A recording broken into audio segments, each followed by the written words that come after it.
Welcome, everybody. My name is Matt Helmer. I'm the Director of Job Quality and Worker Wellbeing at the Economic Opportunities Program at the Aspen Institute. On behalf of us at EOP and our colleagues at the Forum for Community Solutions who we're co-hosting this event with today, it's my pleasure to welcome you to the conversation, Coming of Age at Work, Good Jobs for Teens. This conversation is part of our Opportunity in America series.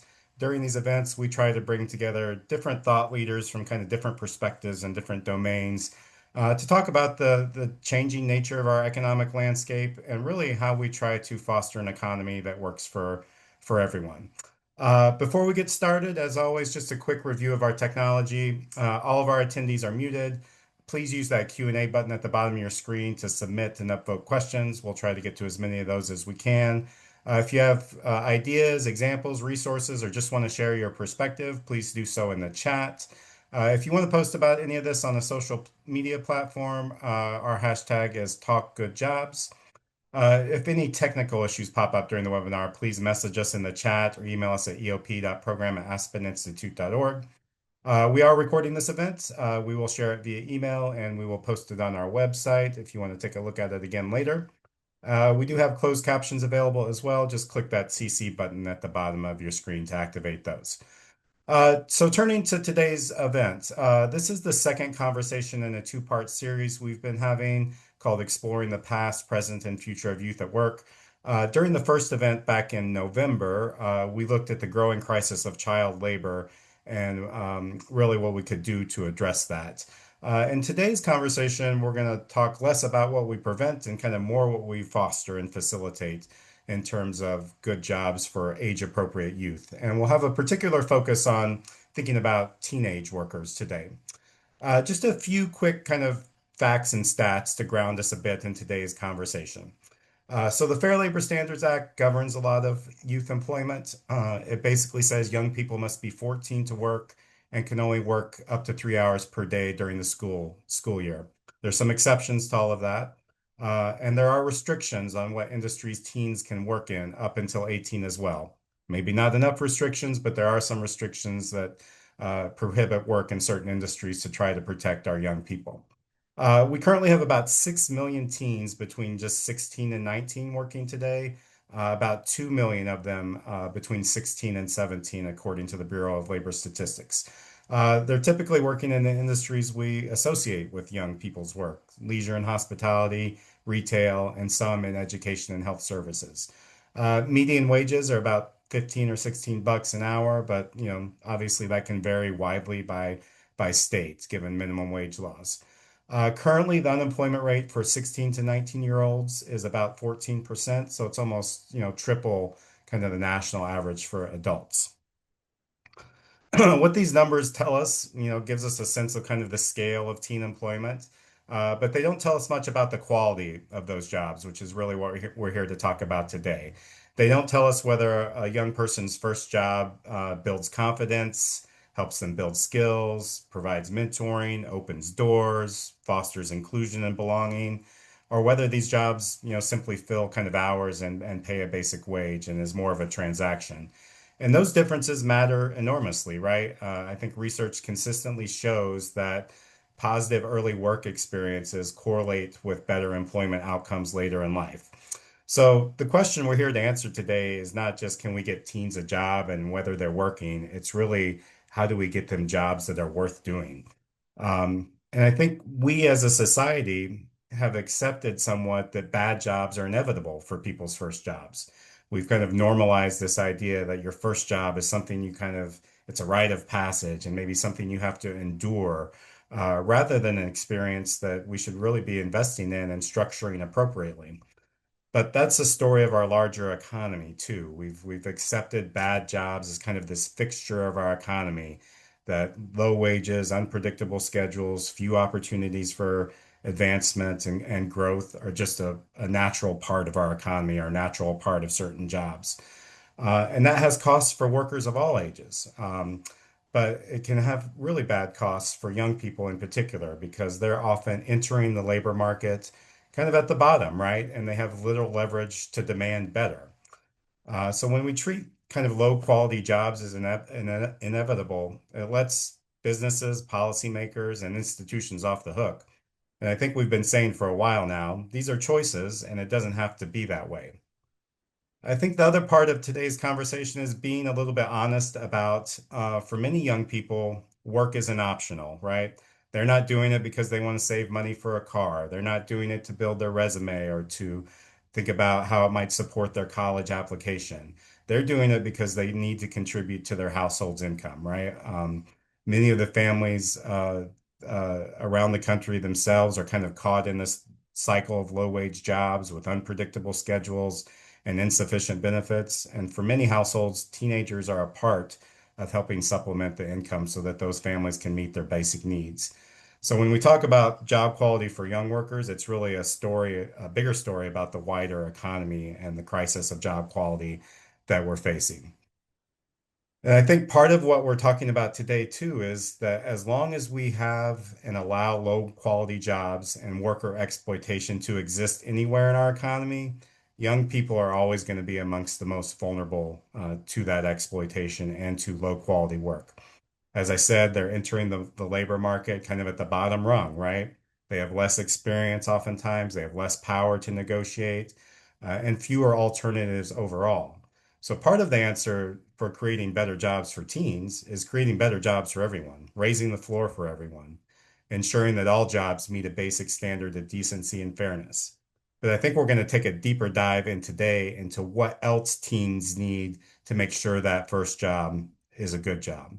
This requires more intentional investment, more intentional design around things like supervision and skill building and mentorship and making sure that teens can balance school with work so that it turns into a real, genuine developmental experience rather than just a transaction.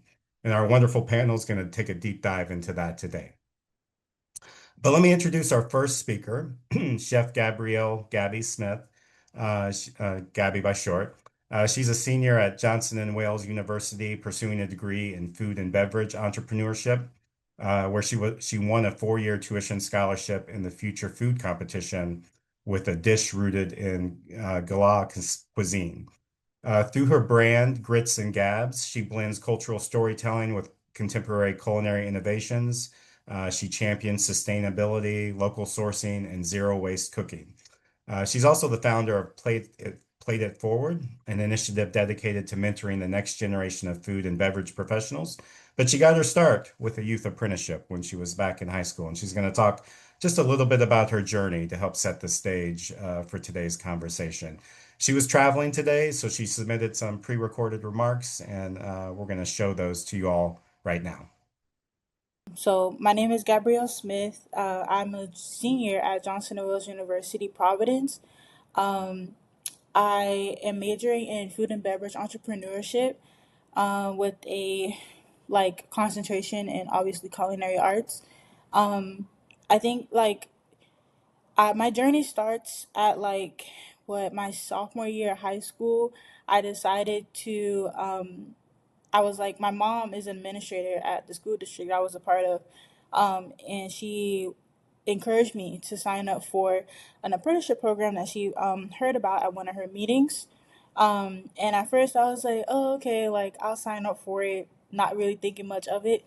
It kind of was just like another thing for me to do as I approached junior year, and I didn't think much of it. So I signed up for it. Um, I heard back from my hiring manager and the apprenticeship coordinator at Charleston Regional Youth Apprenticeship Program, which is the premier and leading apprenticeship program in Charleston. And I got accepted. It was my technically my second job, but my first real job I had to apply to, and I had to make a cover letter and use my resume for. So I was really excited, and I didn't know what to expect, um, but I started working right away. They gave me about 2 weeks, and then I started working. I went to go meet my manager. I had a very informal interview. I came there and I was like in a suit jacket, and I was just so prepared to be asked so many questions, but it was really, really formal. I mean, informal. And it was just like a really good conversation I had with my manager, and I really think that created a bond between me and her that first interaction. But Fast forward, I started working. I was managing my school schedule, my busy junior year schedule, with my work schedule. In the fall, I started at Trident Culinary Institute of Charleston, and that was when I first started my culinary classes. I really enjoyed those, my foundational classes. I met so many wonderful people, students who were just like me, people who were older than me. At being at a community college, you kind of meet everybody from all walks, different walks of life. Um, so yeah, and then I ended up like I worked and I worked and I worked. I would go to school for my junior year. I would go to school for the whole day, and then around I would check out or I would get out of class early, get out of school early, and go to work. And I would be at work till like 10 o'clock at night, and I really enjoyed every minute of it. My senior year looked a little bit different because I had already, at that point, I had already obtained my certificate in culinary arts. I decided to move forward with my degree in applied science and culinary arts. So that meant I was taking a little bit, some extra classes. They were a little bit harder. Um, I would say like the most important thing I learned during that time was it's really important to plan, and it really helped me build my time management skills. I think if I hadn't learned about how to manage my time effectively and efficiently, and really tell people, hey, I have to do this. This is more important than me going to the mall right now.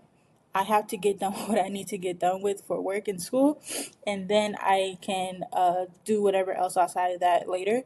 I think if I did not learn how to advocate for myself in my time, I would not have been where I am right now.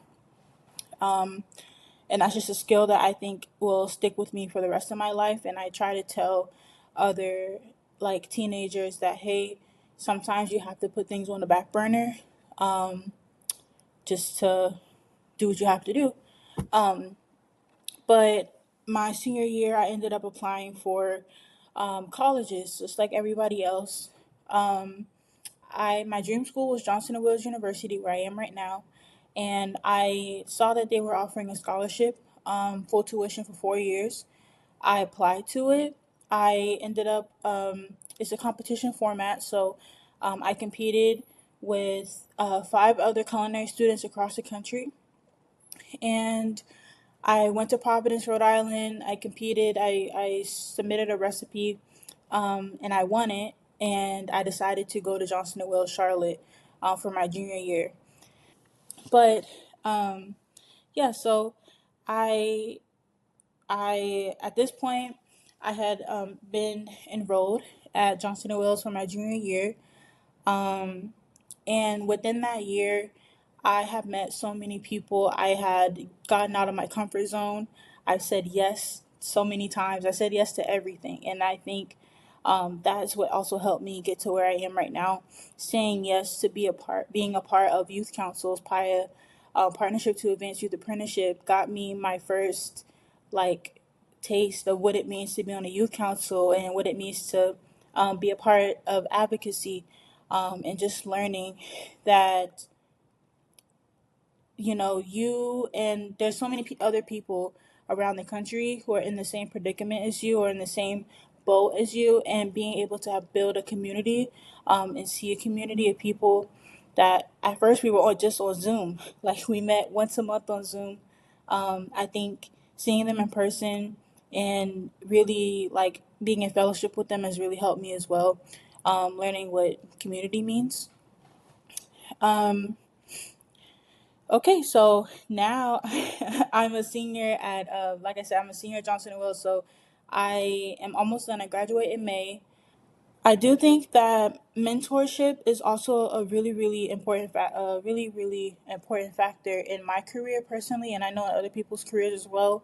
Um, Mentors have definitely they continue to and have definitely been like one of the most pivotal points of my career, just networking and meeting other like-minded individuals. um I've been like I've been blessed enough to have mentors that come from other industries as well. And I think that's a really important topic to touch on as well, just because you can see things from other points of views. And when you're able to do that, it kind of gives you a broader perspective of, what you can do, why you're doing things.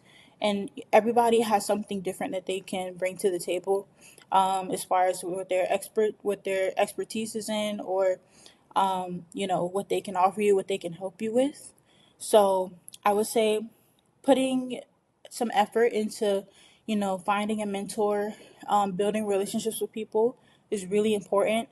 Yeah, and then like I want to touch on that point a little bit about like expanding your skill set. Professional development is super important to me. Not I want to make sure that other chefs, other culinary professionals understand that they don't have to just be, on a line in the back of someone's restaurant, just working and working and working long hours. They don't have to do that. They are just as worthy, to take whatever knowledge that they learn, professional knowledge, like education that they have and they have learned, and take it way further than working on someone's line. I think chefs don't understand that we hold a lot of skill, and that skill can be turned into things that can turn into intellectual property. Those things can be monetized, and I really believe in that. So I have a startup called Play It Forward, where I'm building an educational curriculum for chefs, basically an accidental manager. I'm trying to take people who were line cooks or chefs and turn them into managers and leaders. And I think that's just what the future of food and beverage is just empowering food and beverage hospitality professionals to be much more than what they think they can be, and to go further than they ever thought they would. Another last thing I do want to touch on is like remaining teachable. I think education goes far past like the classroom. With my mom being an educator, that's like education is my life. Education is like a pillar of my personality. So I think education and learning is never ending, it's infinite. So remaining teachable, putting yourself in situations where you have to be taught, where you have to learn, is super important. Whether it's in academia or whether it's in professional development with work in your career, or just learning a new skill. I think education is very important for anyone who's looking to do any career of any sort. Thank you, Gabby, for those remarks. I've got to watch those remarks a few times now, and I take something different from them each time. Such great leadership from a young person, and such deep wisdom from a young person in many respects. Let me get to our panel and introduce them along with our moderator at this point. So joining us today, and they're each going to start to pop on screen here, hopefully. We have Jessica Martinez, who's the co-executive director of the National Council for Occupational Safety and Health, National COSH by short. Mandy Polonsky, the director of Economic and Workforce Development in the Community Health Institute at Northwestern Memorial Healthcare. Taylor White, Director of Post-Secondary Pathways for Youth Program at New America's Center on Education and Labor. And John Valverde, President and CEO of Youth Build Global and a Aspen Fellow. He was in our Sector Skills Academy many, many years ago. And gotten to know John over that time, and glad he's able to reconnect with us and be here today. And we're so grateful, like I said, to be co-hosting this event with our colleagues at the Forum for Community Solutions at the Aspen Institute. So let me turn it over to my colleague there, Mike Swigert, who's the Deputy Director of the Forum, and he's going to moderate today's conversation. So Mike, thanks again for being here and working with us on this, and I'll turn it over to you. Thank you so much, Matt. And it's an honor to be with this esteemed panel with hundreds of practitioners and leaders joining us from around the country. And thank you, Gabby, for sharing your story and wisdom. As Matt said, I'm with the Forum for Community Solutions at the Aspen Institute, where I help lead the Opportunity Youth Forum, working with communities across the country to expand opportunity and build pathways to education, work, and well-being for young people. What struck me in Gabby's story is how much of what shaped her path wasn't just the role she held itself when she started her apprenticeship, but everything around it. It was the conversation with a manager. She said the first words her supervisor said, the chance to learn alongside colleagues, people of different ages, mentors who expanded what she thought was possible, integration with education, and the decision to say yes to leadership, opportunity, and community. As Matt teed us up brilliantly, good jobs for young people are places where young people have a voice, where they're not just working, but contributing meaningfully, building relationships and growing, where they can connect to or at least explore their sense of purpose. It's not just a paycheck, although fair pay very, very much matters, especially when that income is helping keep the household afloat. But early work experiences are a place where identity is also forming, where confidence is built, where young people begin to see what they're capable of and what they deserve. And yet, for too many teens in this country, first jobs and early career work more broadly fall short of that. Those work experiences can be unsafe, they can be disconnected from any real pathway to mobility, or they can simply underestimate young people, seeing them as temporary labor instead of emerging talent and the leaders of our country. And what would it look like if we took young workers seriously from the very beginning? What if the early rungs of our career ladders or lattices, of our contributions to our ever-shifting economy were designed not just for productivity, but for the growth of those young workers, for learning and exploration, nurturing agency and leadership, like Gabby described. We've got a really extraordinary group of leaders here who are working on this from different angles: safety, career pathways, employer practice, and youth development. So I'm excited to dig in. Let's start by getting to know each of you. Taylor, I'd like to start with you, since you know Gabby. Tell us a little bit about yourself and the focus of your work at New America, and I'd love to hear your reactions and reflections on Gabby's remarks as well. Sure. Thanks, Mike. And thanks for having me.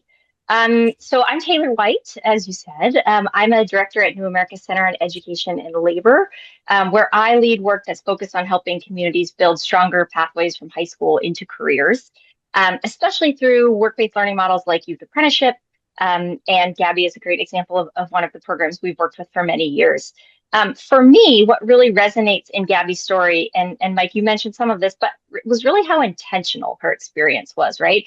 She had a supervisor who invested in her. She had a chance to learn real skills. She had a chance to apply classroom learning in meaningful ways in the workplace. She earned a wage while she was doing that. And she had a clear pathway forward, not just a short-term job.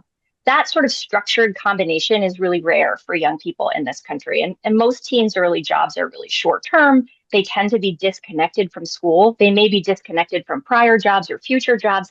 And they're really not designed with young people's growth and sort of professional maturation in mind. So a lot of the work that I do at New America is focused on helping systems, not just individual programs, think about how we can create more experiences like the one that Gabby described. Gabby is a remarkable woman. She went through a remarkable program, but she is like all on her own, sort of a rock star. And so like a couple of things she didn't name in her remarks, Gabby earned an associate's degree on her own before she finished high school. So she left high school with a diploma, with an associate's degree that she earned, with credentials in her field of choice. And she's a senior at Johnson & Wales now, but she has not been there for 4 years because she got a head start. She won the scholarship and was able to matriculate there and will graduate without any debt at all. But she did a lot of that on the sort of edge of her formal apprenticeship program, right? They supported it. They worked around it. Her employers, I know, did a lot to adjust her work schedule to make that possible because she was so committed and her family was so committed to it.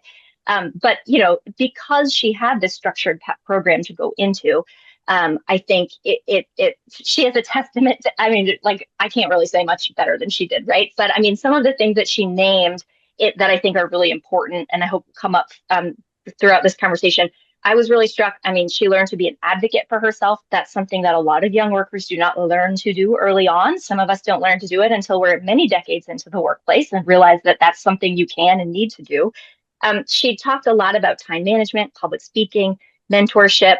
Even though that job really did, her first job as an apprentice really was on the quote unquote bottom rung, to use the term that we've used so far. And she had a very clear path to getting up that ladder and a lot of support in doing so. So to me, Gabby's story is powerful, not because it's unusual, although it is, but because it shows what's really possible when the right structures are in place to guide a young person from that first rung into what comes next for them. So that's me. Thanks for having me. Love that. Thank you, Taylor. Let's turn to John.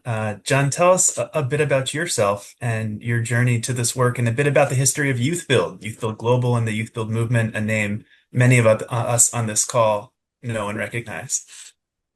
Thanks so much, Mike. I'm honored to be part of this amazing group of colleagues today for this important conversation. And big shout out and hello to any youth builders in attendance today. Definitely want to say hello. I'm now in my 10th year as president and CEO at Youth Build Global. I can hardly believe it. And if I had to say, where does my Youth Build story begin? I would say it was in 1992 when I was incarcerated at Sing Sing Correctional Facility at the age of 21, the same age of as many Youth Build students. And early on, I reconnected with my father. I had been estranged from him. And he said to me, accept full responsibility for your crime, seek to make amends, and say yes as much as you can to help others, and you will find purpose and meaning and be free. Over the past 34 years, 16 of them in prison, I've done my best to live my father's request. I share this because I know Youth Build is about second chances. In fact, I think Youth Build is about real first chances for young people. And at Youth Build, we partner with young people aged 16 to 24 who left high school before completing and are not working. So out of school, out of work. And I know many view Youth Build as a career readiness program rooted in construction. Youth Build Affordable Housing, right? The origins of our name. But we have adapted and evolved over the past 48 years and the past 34 as a federal program, the Youth Build federal program, to operate at the nexus of education, employment, and positive youth development.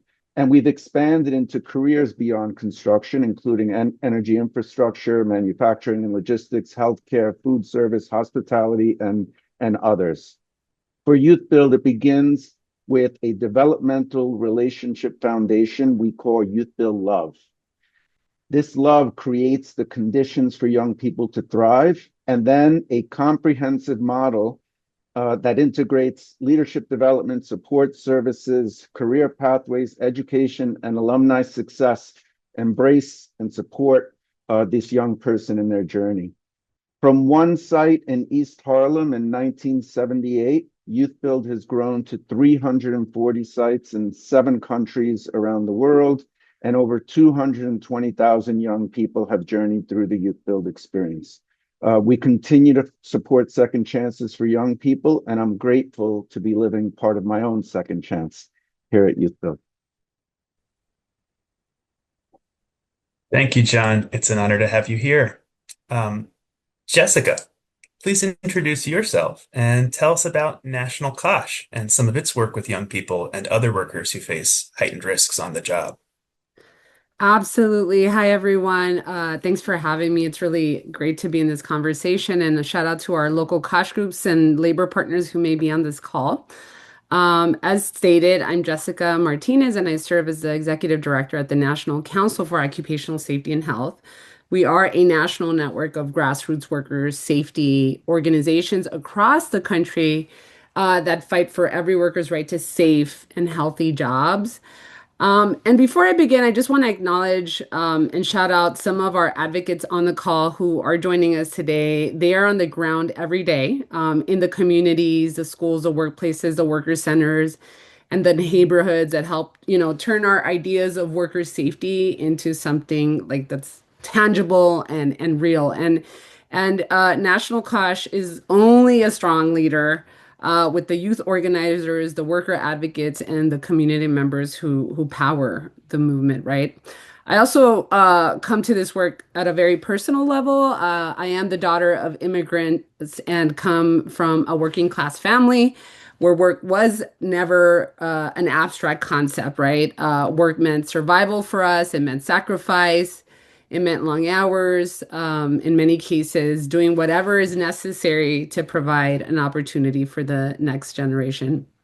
And like so many people in this country, I grew up understanding that work could create dignity and also mobility, but I also saw how work could come with pain, risk, exploitation, and sometimes being silenced. And that is why this conversation about young workers matters to me deeply. It is there for many young people, a first job is not just a paycheck. It is their first lesson about what society believes they deserve. We asked many questions about will they be trained? Are they respected? Will they be protected? And we want to make sure their voice matters, right? And I think, particularly through our Fired Up Workers for Heat Justice campaign, one story comes to mind, which is that of Ricardo, who's an 18-year-old farm worker in Fresno County in California, where I'm based, whose parents came from Oaxaca and Tijuana seeking opportunity. And Ricardo worked side by side with his mother in great fields where temperatures regularly exceed over 100 degrees. And he described dizziness, exhaustion, and pressure to keep moving because pay dependent on his level of production. So what moved us, was he worried less about himself and more about watching his mother's body break down after years of labor in extreme heat. And Ricardo reminds us that many young workers are carrying the adult burdens long before adulthood begins. His story is not unique. Young workers today are entering restaurants, hospitals, retail stores, airports, delivery work, service jobs, and many are eager to prove themselves, that they're okay to help and support their families. Uh, like Gabby, many are navigating school. In some cases, are caregiving. There's pressures on immigration at the same time for those that come from immigrant working families. But many times they enter the workforce without enough training, as mentioned, without enough support, supervision, or really knowing what their rights are. And at National Kosh, we work with young workers through leadership development, know your rights training, youth organizing, building worker power, and campaigns that help them exercise those rights to shape safer workplaces. Some of our local Kosh groups run youth-led programs like Teens Lead at Work. Shout out to Mass Kosh, who's based in Massachusetts, where teens are training other teens, conducting school safety audits, organizing around heat, bullying, climate justice.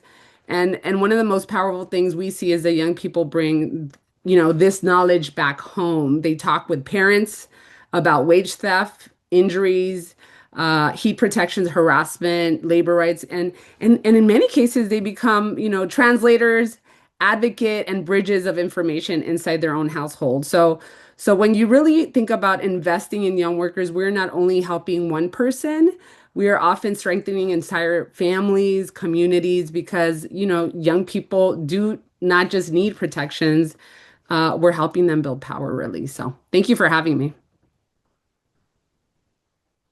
Thank you for being with us, Jessica, and I'm excited to dig in. But first, I want to bring in Mandy to this conversation. It's great to have you here, Mandy. Tell us a bit about your background and your work at Northwestern Memorial. Sure. Hi. Thanks, Mike, for having me. I'm so honored to be part of this group. My background, actually, I started my career in Teach for America. I taught third and fourth grade in the Bronx way back when, and I bring that experience with me everywhere I go. I left there, came back to Chicago, where I am now, for grad school, and at the time had the opportunity to go and work for Chicago Public Schools in the out of school time programming. I stayed there for a long time and learned a lot. I saw some former United Way colleagues too coming on, and I got a chance to work there for 5 years and learn sort of how education works in the broader the broader context of everything that we all do. And now I get to bring that here to Northwestern Medicine, where I work on youth programming, workforce development. I'm the director over economic and workforce development programming in our new Community Health Institute. And we think every day about great pipelines, all of the work.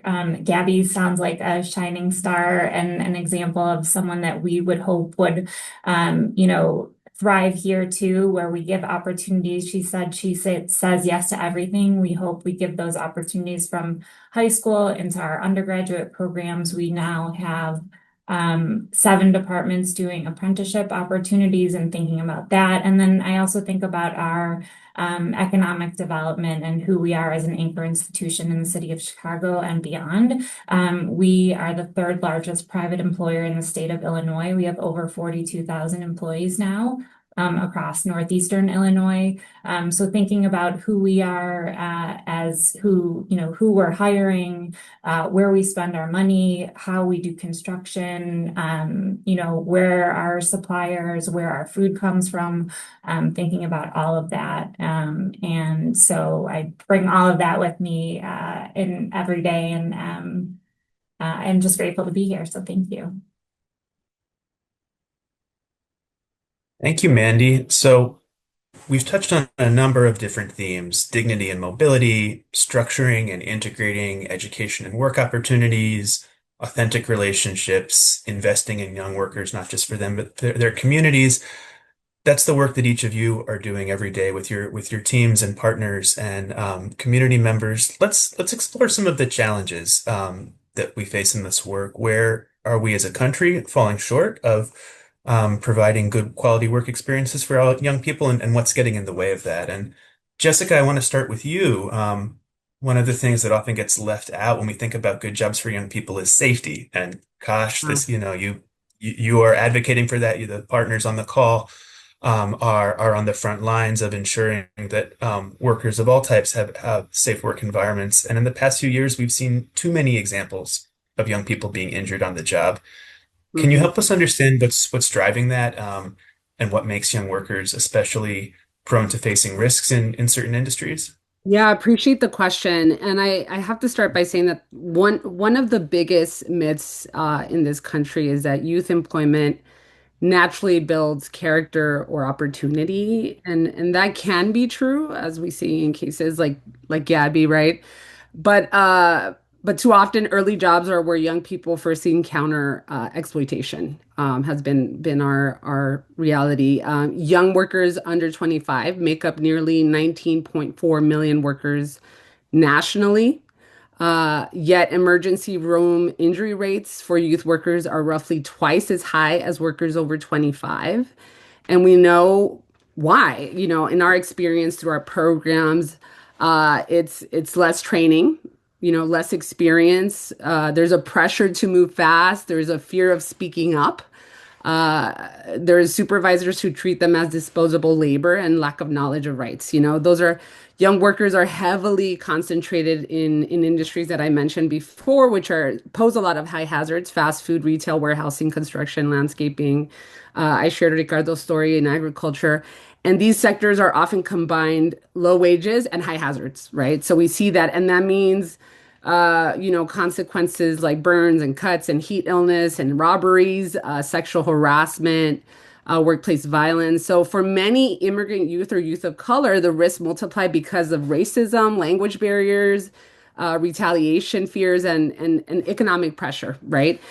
We saw this in the heartbreaking ways with a 16-year-old. Another story is Mason Sis, who died inside an industrial machinery at an Alabama poultry plant, and no young person should lose their life trying to earn money. That's just the reality. So I encourage our audience to look up Mason Sisk and learn about his story. But on average, we know that 3 teens die each week from workplace injuries in the United States. So let me state that again. It's 3 teens die each week.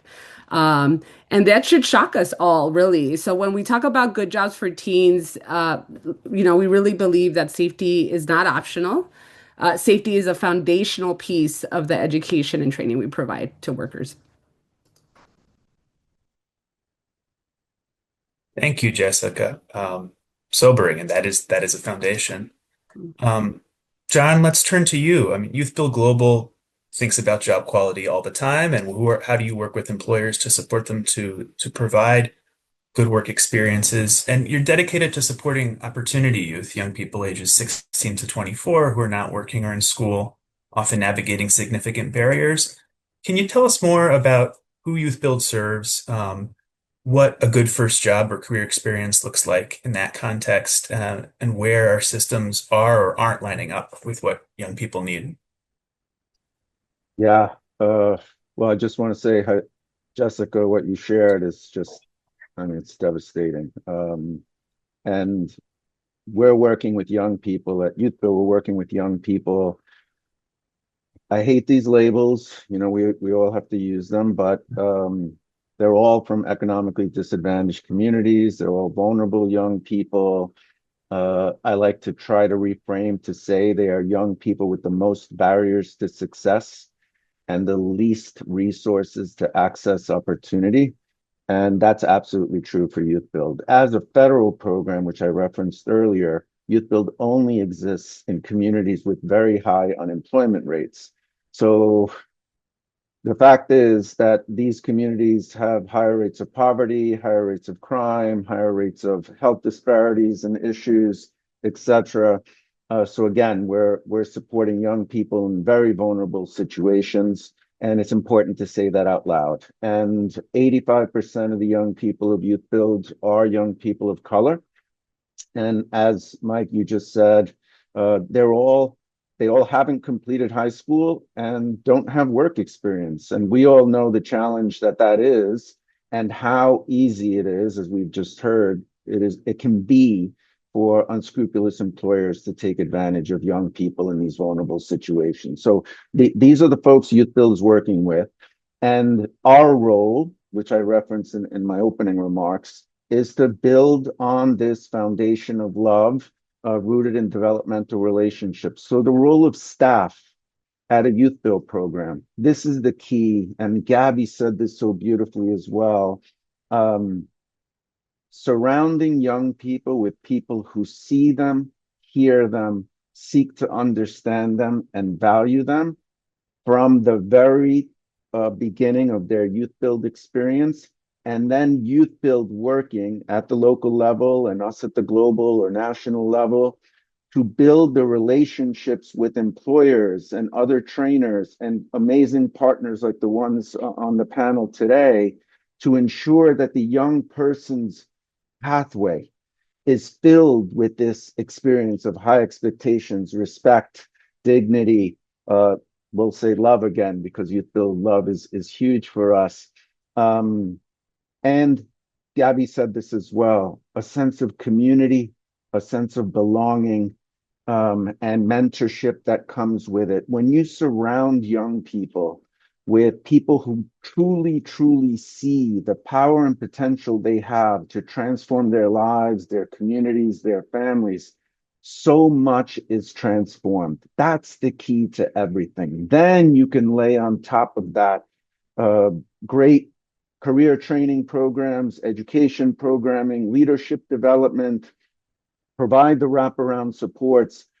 So the key for us in what a quality first job looks like involves us bringing employers into Youth Build so that they can experience and have proximity to the young people, to the communities that our young people and their families come from, so that they can buy in early on to see, hear, understand, and value this young person so that they're ready to be that manager like Gabby had, that mentor that Gabby had, and these caring adults that ensure that a young person's first job experience is fantastic so that they're inspired to keep on that journey. And then we serve as an intermediary so they can keep coming back to us in their growth and professional development.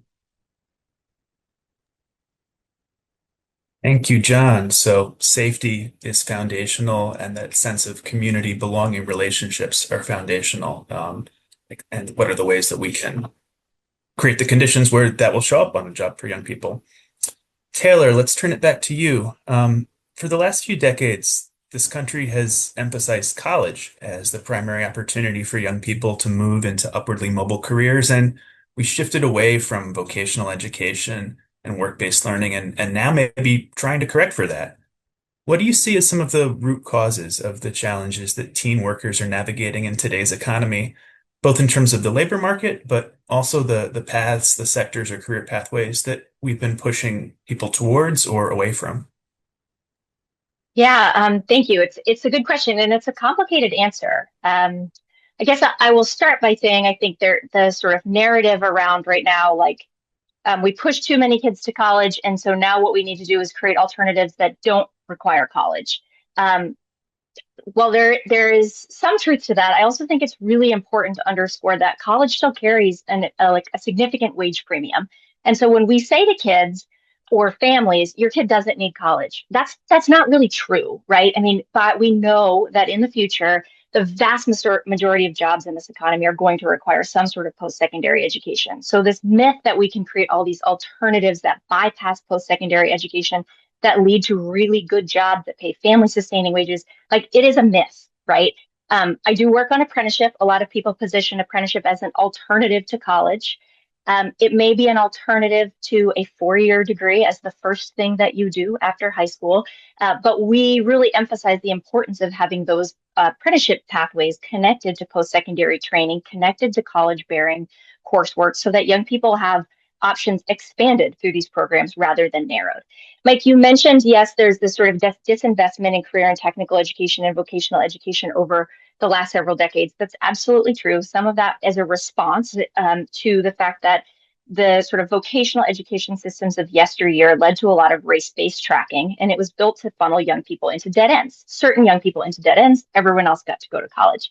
The truth is that there have been a lot of really important reforms to career and technical education, and research shows that there are now quite a few benefits when young people pursue career and technical education programs that are embedded within rigorous academic coursework, right? Not, again, the idea is to not fork young people off early and sort of do that sorting hat, if you will, in 8th or 9th grade and send some kids to jobs and some kids to college, but to really find ways for them to have both of those experiences and to be building career sort of technical skills while also developing foundational, and vitally important literacy and numeracy skills, all of the things that you would in high school. But when you look at the data, I mean, our government, our federal government right now is sort of very supportive of the idea of CTE, supportive of the idea of vocational education. But the truth is that in inflation adjusted terms, we invest about $2 billion less in career and technical education today than we did in 1980. And so, while it's something that we're all sort of singing about and talking about, the federal government has not put its money where its mouth is in quite some time. And so, that's not the whole story, though. Mike, you asked a question about the labor market itself, right? So education, yes, we've pushed a lot of kids into college. We've sort of cut funding for pathways that could supplement that sort of more traditional academic route. We have sort of said to people that the only way to a good middle class job is to go to college, which doesn't have to be true, but it really is the best way to find one right now. And we've really underinvested in routes to help young people sort of have a supported transition out of high school into anything other than that 4-year degree. So there's this idea that you graduate from high school and you're sort of on your own to figure it out, navigate the labor market, navigate this sort of immensely complex credential landscape. And it's not working for a lot of young people, right? The other thing is that the labor market itself has gotten a lot more complicated to navigate. For young people, at the beginning of this call, we named a number of the industries where young people are represented and typically take sort of those first jobs. Many of those jobs, the sort of true entry-level jobs, have disappeared. The labor market participation rate of young people is way down, and that just means for anyone on the call who doesn't spend a lot of time in labor data, that like young people aren't working as much. Many of them are going to school for longer, or when they're looking for jobs, they're really struggling to find them. And that's, again, because the sort of nature of the part of the labor market where young people sort of get that toehold and start working has atrophied over the last several decades. Young people are overrepresented in the gig economy and these sort of transitional roles. Those places, they offer a lot of flexibility and they may feel very attractive and entrepreneurial for young people, but they tend not to be good jobs. They don't offer benefits. They're not really structured to support young people's growth over time. A couple of things that I would just name in addition to that. One is just this idea of credential inflation. We know from research that a lot of jobs that historically required just a high school diploma now list bachelor's degrees as a requirement, and many of them also require 2 and 3 years of experience. That's an awfully hard thing to get, particularly if the way to get it is through unpaid internships. That disadvantages a lot of our young people who cannot work for free, and nor should they, right? So this idea that it's harder to sort of access an entry-level job is affecting young people. And I would say that the sort of exacerbating that is this idea that you sort of need more credentials, deeper networks, more people to help you launch your career. And we've made it more and more difficult for young people to develop those and find those people in their worlds as high schools, I think, and the education pursuit has become sort of tighter and tighter and tighter around them. I often say that, like, we sort of have built high schools to wall young people off from the world they're ostensibly being prepared to enter. And then we're sort of surprised when they get out there and they struggle. But they've never really had a chance to try on hats and be meet their possible selves out there in the real world. And so when we think about ways to address this, obviously there are challenges with labor market entry that need to be attended to. There are challenges at the high school and post-secondary level that need to be attended to. But we also, I think, need to stop thinking about high school students and young people as these sort of it's only our responsibility until the second that they graduate, and then they're out there to fend for themselves. And a lot of our systems are set up to do that for young people, and increasingly for reasons that John has named and Jessica has named. We know that's just not working for more and more and more young people. And so we really need to rethink the structures that exist around that school to work transition. Thank you, Taylor. Indeed, the labor market has gotten a lot more complicated for young people to navigate. Mandy, you represent, among multiple things, a really large employer, an anchor employer in your community.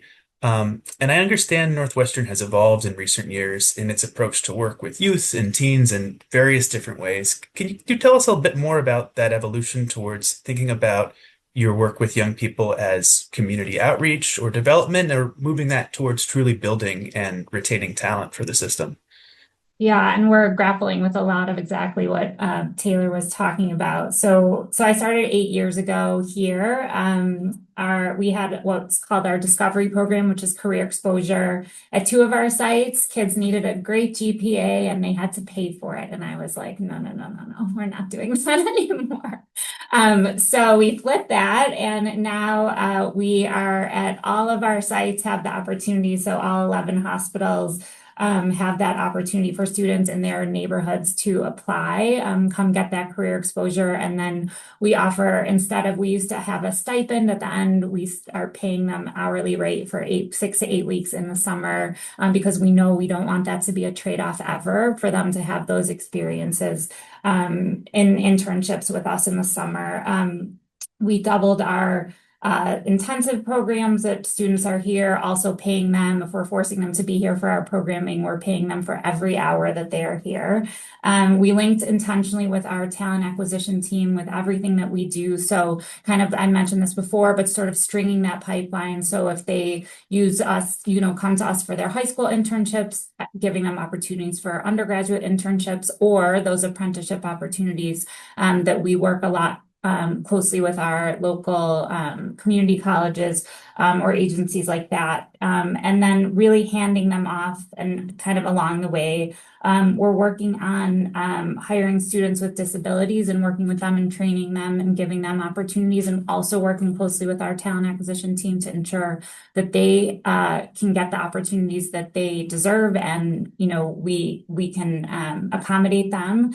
And then as Taylor was mentioning, we know that students are, when I started, I think everybody was sort of thinking in that 2 to 4 year college space, but that conversation has dramatically changed for us.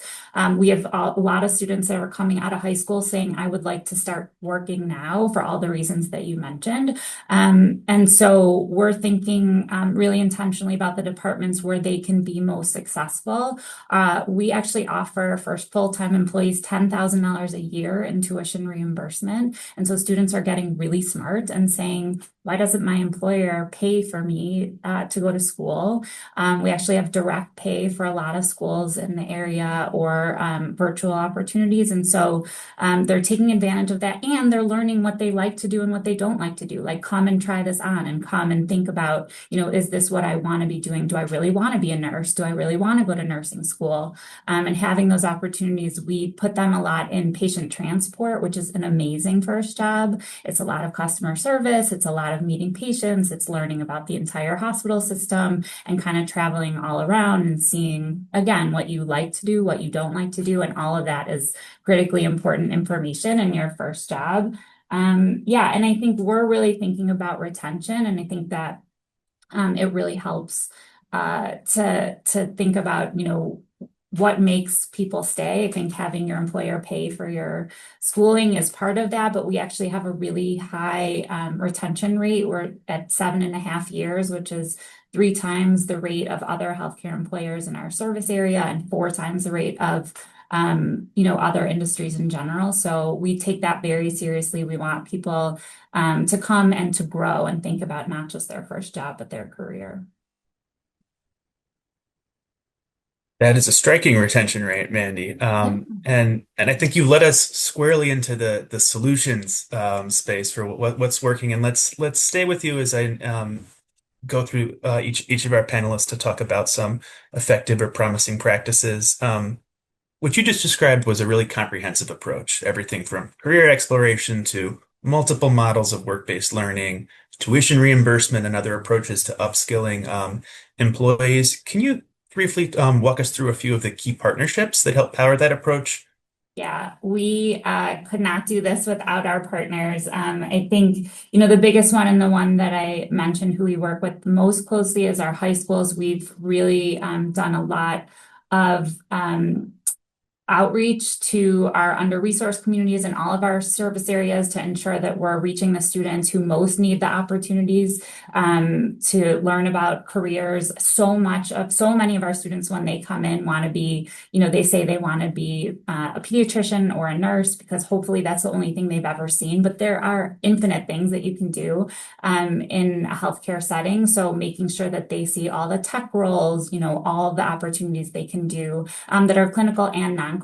So that's been a big part of it with our high schools. Our local community colleges have been incredible partners in building out our apprenticeships. We're thinking of all different models in each of our regions with them. They're huge in terms of partnerships. And then we have what we call our kind of innovative partners. So there's some models that are kind of earn while you learn, or others where they're getting apprenticeship-like opportunities. Like we have Cristo Rey here, which is an incredible model where they come and work for us 1 day a week to sort of offset the cost of their tuition to Catholic school. We have Urban Alliance. We work with our Chicago Public Schools career and technical education programming and have for many, many years. And they're here in the summer learning in different opportunities. And actually, I will say a great partnership for us is actually with our competitors in the area. There's an organization called the Chicagoland Healthcare Workforce Collaborative.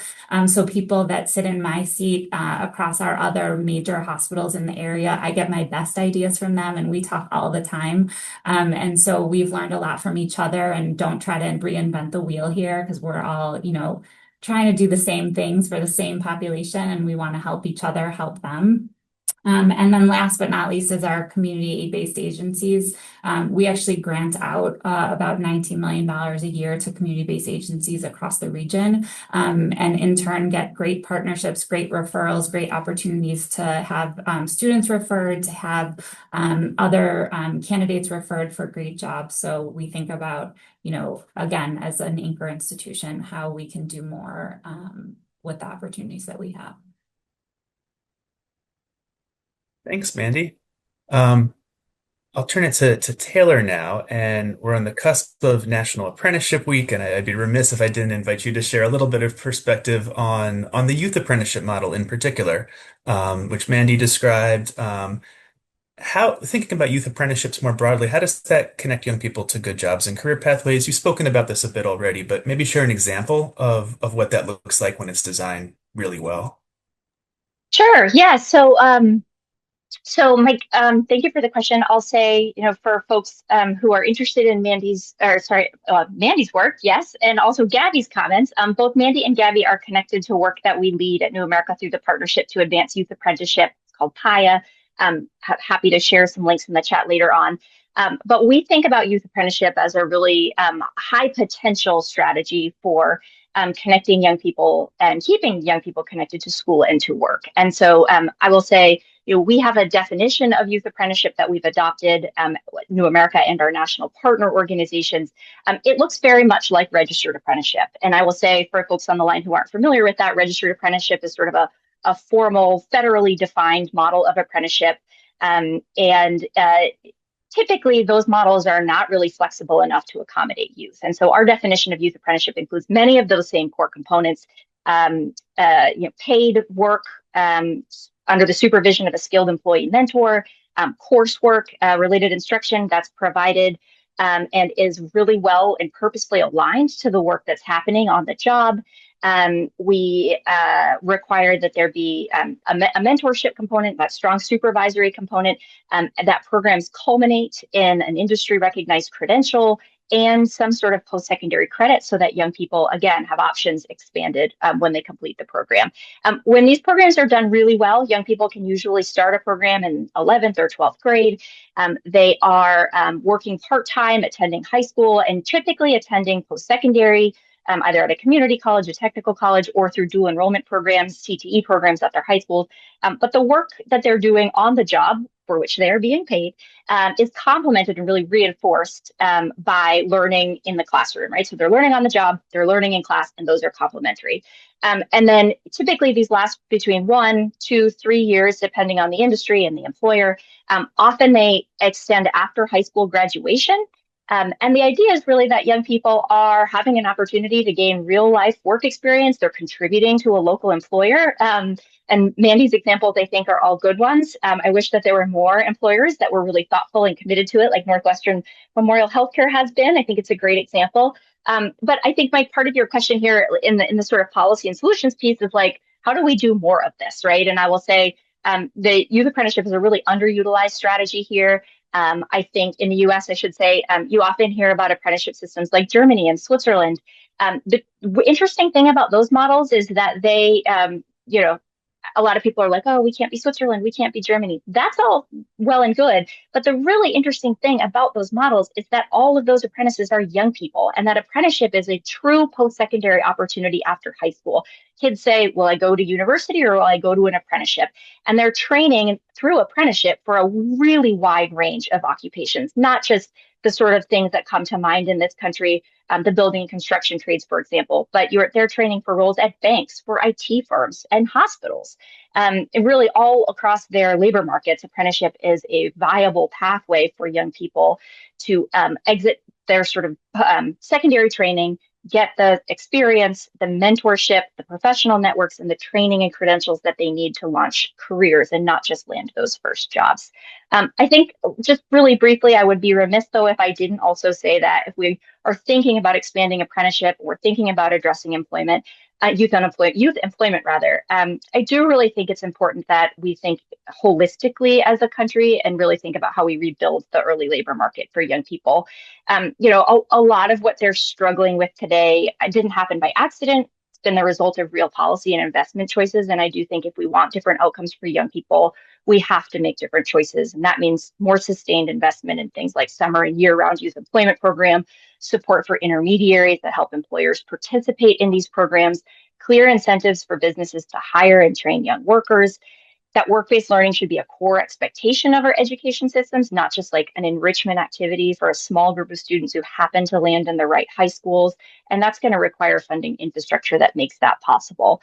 And third, I don't want to steal thunder from any of the speakers who are coming up on the call, but I do really think that thinking about safety and job quality as a sort of design principle at the front end of all of this work and not as an afterthought is something that we owe our young people. So I am an advocate for these programs. I think they're hugely important, but I don't think that any of it should be done without first thinking about young people's development, safety, and sort of long-term trajectory in mind is going to be worth it. I mean, young people are our future as a country. And I think underinvesting in them now, particularly given all of the shocks that lie ahead for our economy and labor market, is going to be is really short-sighted. And now is the time for us to be thinking bigger about how to support these next generation of workers in this country. Thank you, Taylor. And investing in a federal program at scale like Youth Build is an example of one lever we have to be able to do that as and have been doing for decades as a country. If John, work-based learning is a core feature of the Youth Build model, has been for decades, and it's exactly what Taylor was describing, integrated with a strong focus on positive youth development and education, so young people can get their high school diploma before going on to additional credentials. Can you build on what Taylor shared and talk a little bit about how that approach shapes the experiences young people have on the job? Yeah, definitely. I mean, so appreciate Mandy's comments as well. Taylor, just nice, nice job like teeing me up here, and just want to ground everyone again in just the distinction of youth build, where it's out of school youth, right? So they're not in high school, but we pride ourselves on trying to be a CTE-like experience for young people. And it's fascinating to me how much talk there is now about education innovation, or what works now for young people, and how much of it is focused on experiential learning via internships, via apprenticeships, via work-based learning applications. And the irony for Youth Build is, and I've referenced, Youth Build is a federal program, so it's legislated. The model, the elements of it, you're required to do certain things. So I do want to note that Youth Build is a registered pre-apprenticeship program. So it's an opportunity to be a real bridge to registered apprenticeships or apprenticeships, period. That's important to just say out loud as an important element here. But Youth Build has been required as a federal program to do, for the interest of time, I'll just say 50% of time in the classroom on the education theory side, 50% in a work site, hands-on training, actual hands-on experiential learning. And there's a service learning component where young people are contributing to the community as part of their leadership development, which also helps them gain marketable skills for the workforce. So I just want to nod to this idea that gaining the hands-on training and experiential learning is critical for young people's success. And Mandy referenced career exploration. When a young person gets up on a ladder to go on a roof to do something and they realize that they're terrified of heights, that's a very important data point for that young person going forward. And experiential learning must be part of everything that we're doing going forward. And then last thing I'll just say, to connect it a little bit to Taylor's remarks, as a federal program, Youth Build engages and adapts based on the administration, the priorities of the administration.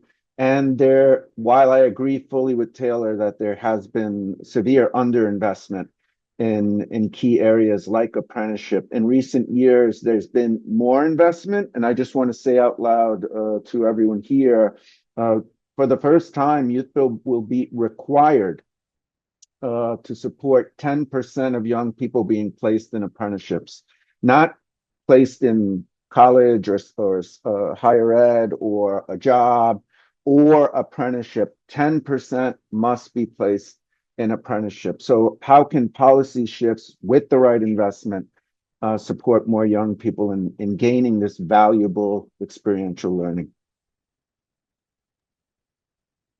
Thank you, John. So some opportunities for intentional weaving together of our ecosystem so young people can experience more seamless pathways.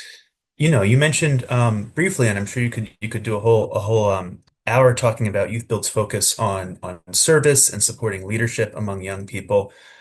Jessica, I want to bring you in, like that focus that Youth Build has. Your work with Kosh also focuses on building leadership and advocacy among young people. You shouted out some organizers at the top of the call.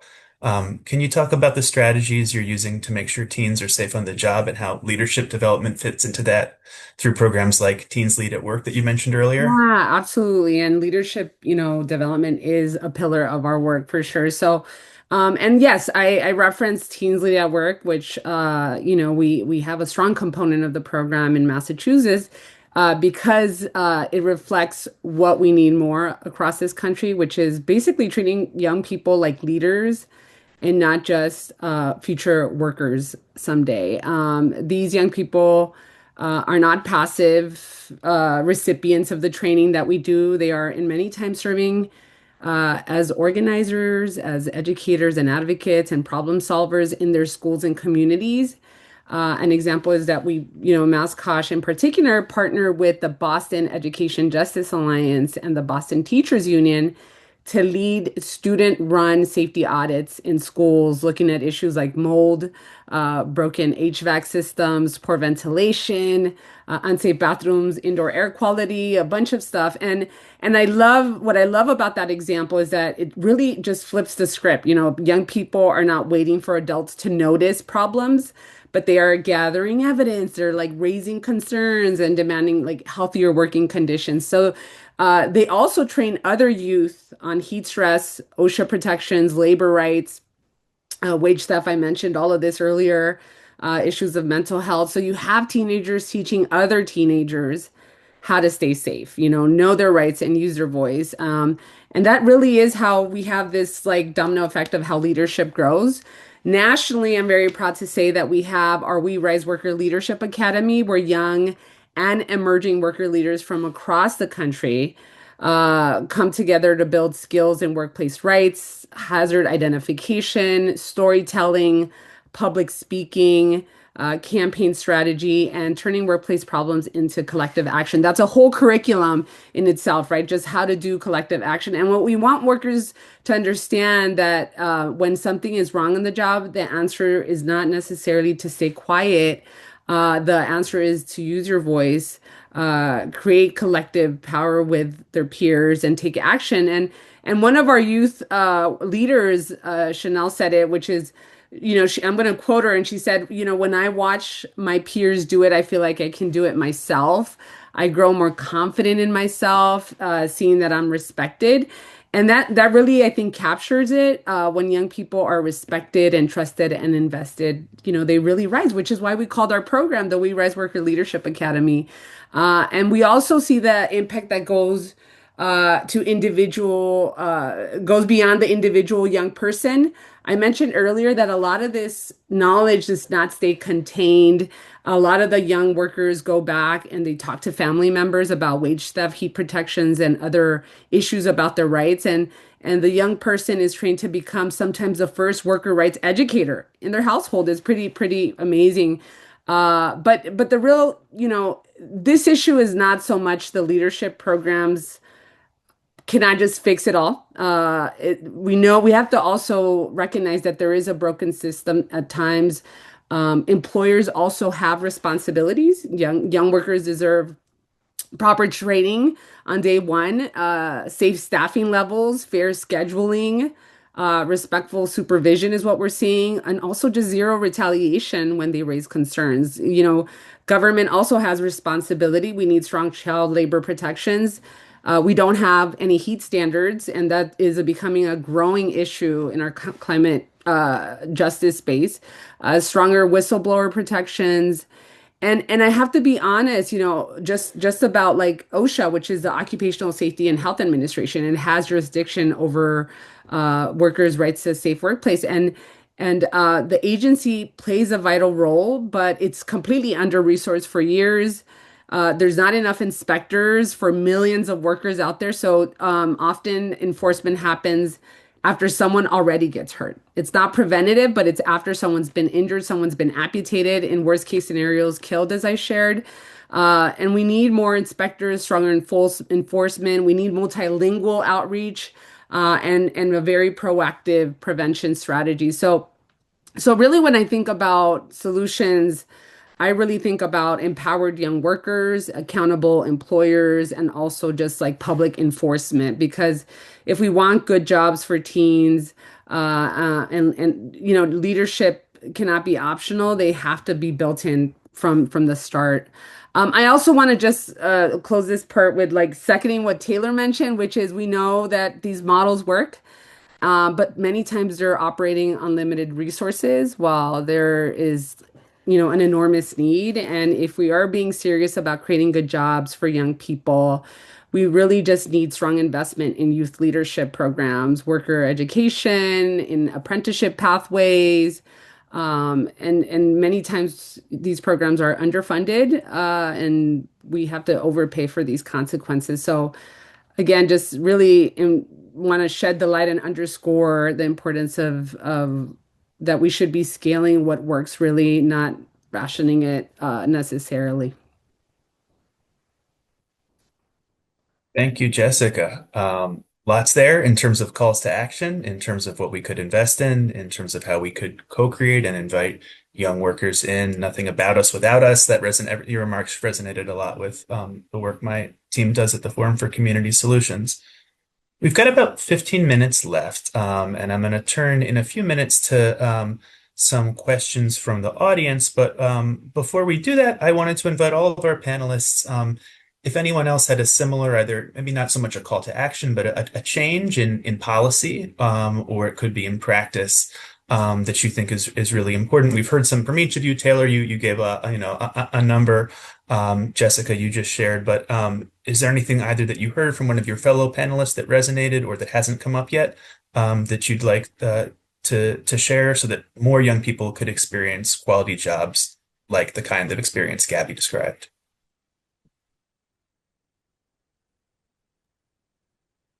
I can jump in with just a quick comment after hearing Jessica's remarks.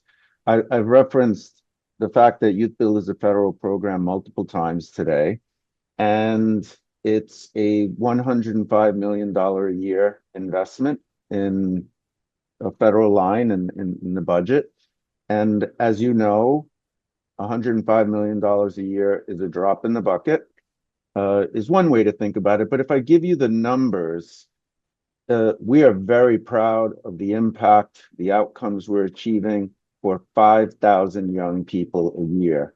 And as we spoke very early on, the Opportunity Youth Challenge that we have in our country is closer to 4.55 million young people aged 16 to 24 who are out of school and out of work.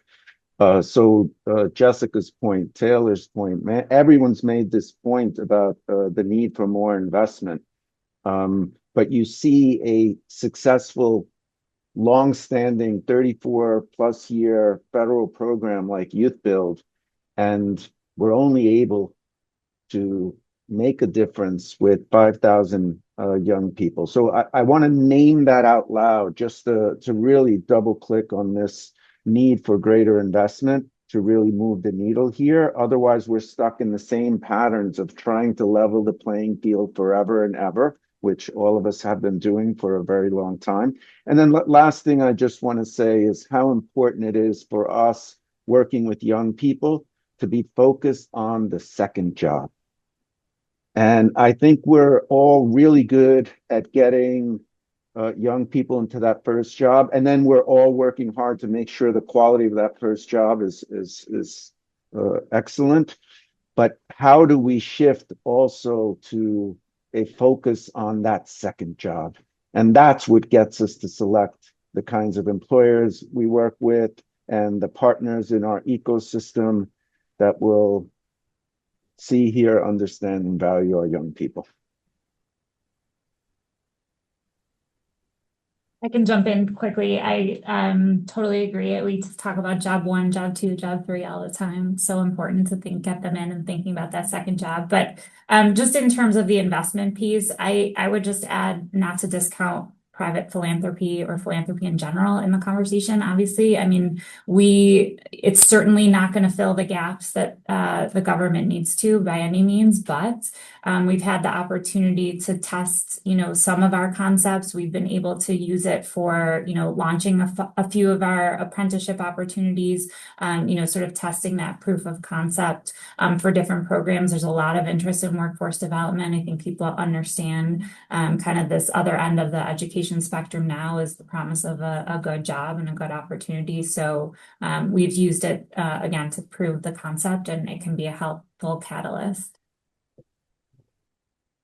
Thanks, Mandy. I'm going to turn now to questions from the audience. We've got a bunch of good ones. I don't think we'll get to them all, but Nina Mast from EPI says, we at EPI have been tracking numerous state-level efforts to weaken protections for high school students enrolled in youth apprenticeship and student learner programs.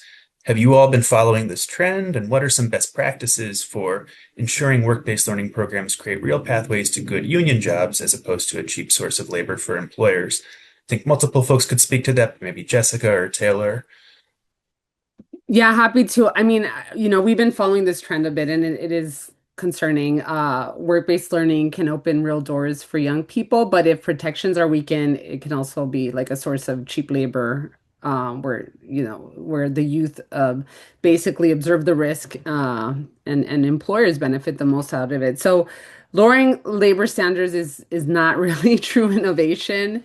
I think that the strongest program should include strong guardrails, whether it's like wage protection, safety standards. And again, because we're so close to occupational health and safety, I will always mention safety standards, but hours limits, and then just like real learning opportunities, right? Mentorship, skill building credentials, and union partnerships, which have been spoken to about. Labor should be at the table to help shape training standards and pathways to good jobs, which Kosh sees itself in that very specific role as well.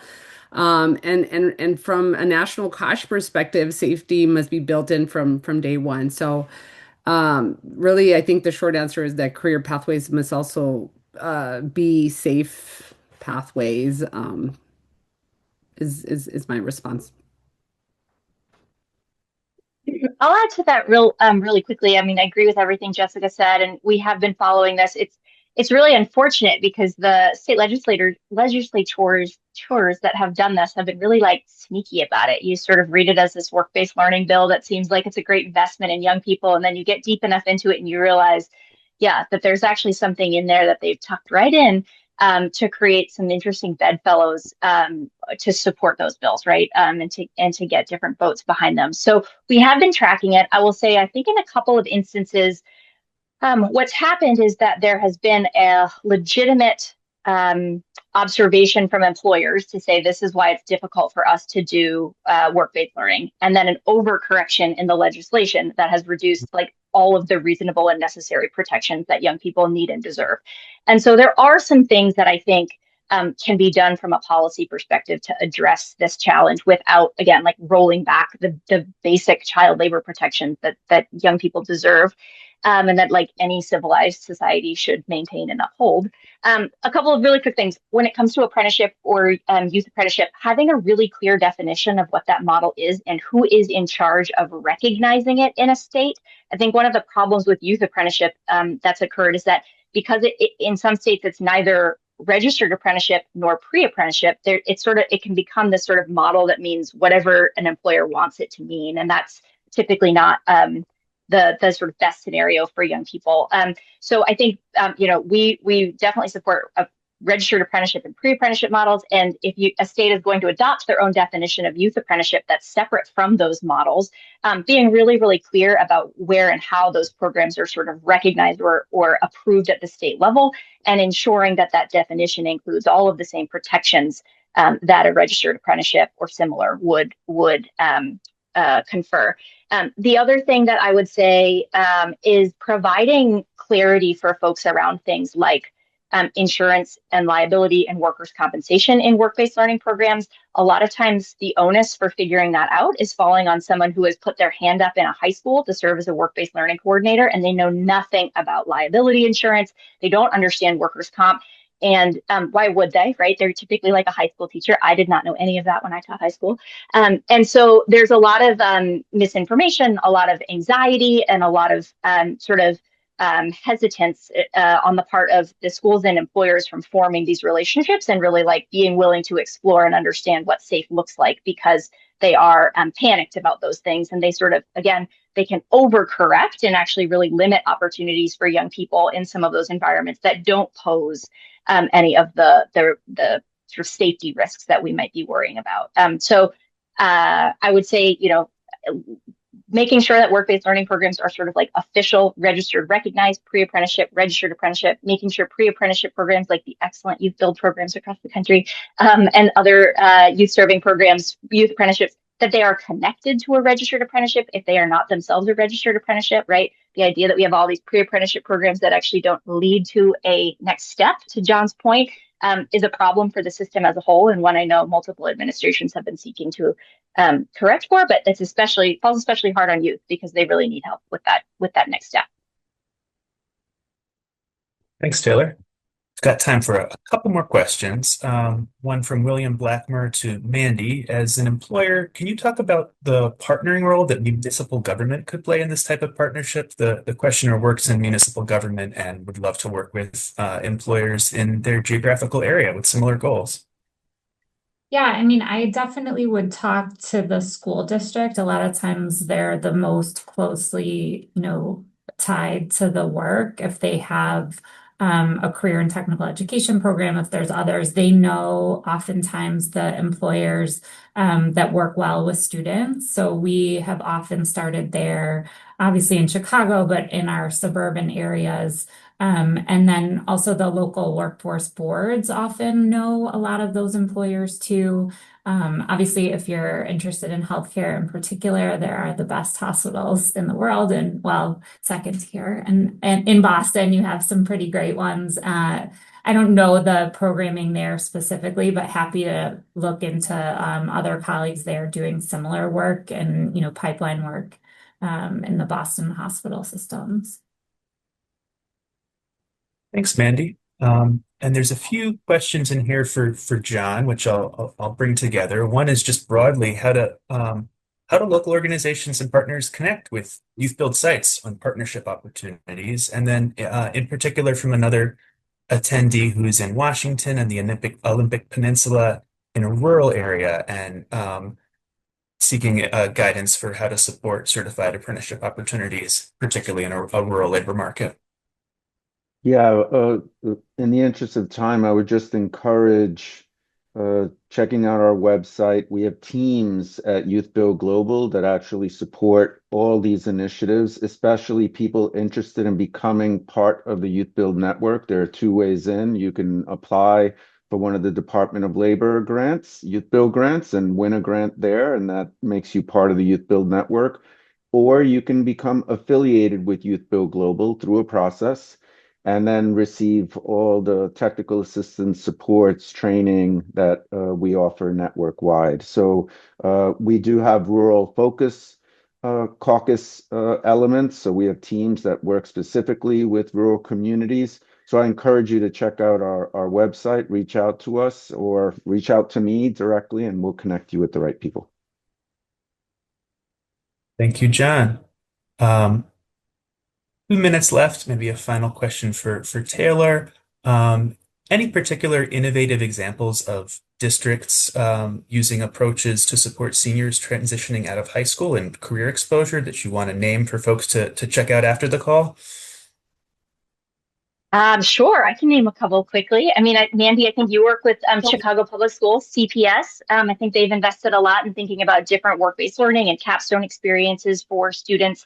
I would say just outside of Chicago, there's a district called High School District 214 that has made it their mission to ensure that every young person in the high school district has access to a work-based learning experience. And some of those are apprenticeships, pre-apprenticeships, internships, job shadows. They have a really wide range and do some really interesting stuff with employers sort of pushing projects into classrooms for students who can't leave the site for one reason or another, to go do those sort of on-site work-based learning experiences.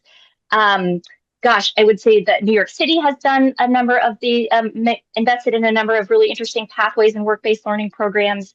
I'm trying to think of some other like smaller districts that might be another good example. Gabby comes from Charleston, South Carolina. The Charleston Regional Youth Apprenticeships Program is a good one to look at. And that's an interesting regional model anchored by a community college and a sort of sector partnership of businesses across a range of industries. I would say that there are a number of interesting models in the P-TECH models that we see. Texas is a good place to look for those. New York State as well. And those are just sort of school-based models that provide really good work-based learning opportunity. And I think some of them are still sort of working through what it means, to John's point, to get a first job and a second job for those students. But I think in terms of a model and that a school district can adopt and a sort of an innovative approach to doing this kind of work, those are a good example. Thank you, Taylor. And thank you to Jessica, John, Mandy, and Taylor for sharing your wisdom, your leadership, and the many connections and partners and voices that you brought into this conversation. We're at time. Matt, I turn it to you to close us out. Yeah, thanks, Mike. And just echoing Mike, thanks to Gabby for really setting the stage for today's conversation and her wonderful remarks. And likewise to John, Taylor, Jessica, and Mandy for sharing their expertise and perspective, and just a great conversation. I wish we had a bit more time. And thank you to you, Mike, for moderating, and to your colleagues at the Forum for Community Solutions for collaborating on this and for all the great work you do. Thanks to my team, Tony, Francis, Nora, Maureen, Sina, and Colleen. Probably leaving off a few names there, but a lot of people work on these events, and they always pull it off nicely. We appreciate to have good people around me. Please join us for our next event. This is going to be on May 7th, Investing in Job Quality in the South. It's the final part of a 4-part series we're doing with our Job Quality Fellows. So we'll hope to see you there. And thanks again for joining us today. Take care.